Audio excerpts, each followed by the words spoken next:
ఉద్దేశం ఏమంటే ఒక 4 రోజుల కిందట 618 సర్వే నెంబరు ఆలూరు పొలంలో 1 ఎకరాన్నర అక్కడ గవర్నమెంట్ భూమి ఉంటే భారత కమ్యూనిస్ట్ పార్టీ ఆధ్వర్యంలో చాలా మంది నిరుపేదలు ప్రభుత్వం వచ్చింది 5 ఏళ్ళు అయితే ముందు ఇంకా ప్రభుత్వము పోతుంది.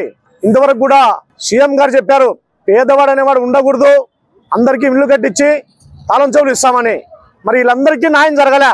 ఈ ప్రభుత్వంలో అనేకమైన తూర్లు అర్జీలు ఇచ్చి ఇచ్చి ఇచ్చి చేతగాక గవర్నమెంట్ ఉంటే దాంట్లో గుడిసెలు వేసుకుంటే ఆర్లూరులో ఉండే వైసీపీ నాయకులు ఆ గుడిసెలన్నీ తగలబెట్టి పొద్దున అక్కడికి జనాలు వెళ్ళిపోతా అంటే వాళ్ళ మీద దాడులు చేసి మళ్ళీ మేము పోతా అంటే మమ్మల్ని మా మీదకి పోలీసులను అడ్డపెట్టి అరెస్ట్ చేసి మీ తహసీల్దార్ ఆఫీస్ దగ్గర రాండి, మీ వాళ్ళకు న్యాయం జరిగే చేస్తామని చెప్పి తాలూకా సిఐ గారు చెప్తే మేము ఇక్కడికి వచ్చాము.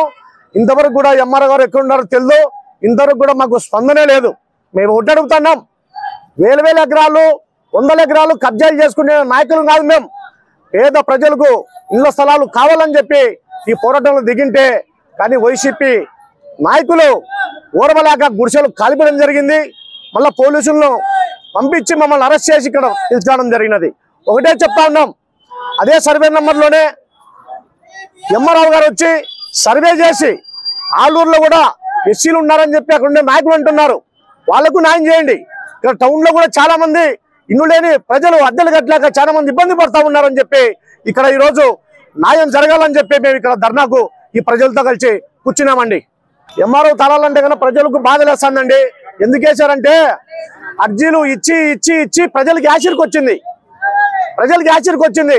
ఏ ఎంఆర్ఓ గారు రాని యాదోడి కళ్ళమ్మ కాకేమ్మ గూగు చెప్పడం వెళ్ళిపోవడం ఇదే జరిగిపోతుంది. కానీ పేద ప్రజలకు న్యాయం జరగని చెప్పి పేద ప్రజలు వాళ్ళే పోయి తాళాలు వేశారు, మాకు న్యాయం చేయండి అని చెప్పి ఆ బాధతో తప్ప ఇంకోటి లేదు.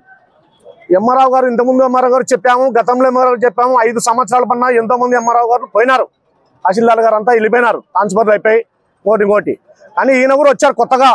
ఈయన అద్దెలో ఉన్న న్యాయం జరుగుతుంది ప్రజలకి అని చెప్పి ఆయన దృష్టికి ఈరోజు పోలీసులు కూడా పిలుచుకొచ్చారు.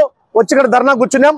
తక్షణమే ఆయన వచ్చి మా దగ్గర రికార్డు పరంగా అన్ని ఉన్నాయి, సర్వే చేయండి, వాళ్ళకి ఇండ్లు లేనట్లు ఇవన్నీ మొత్తం ఇవన్నీ దాదాపు ఒక 400-500 ఉంటాయి.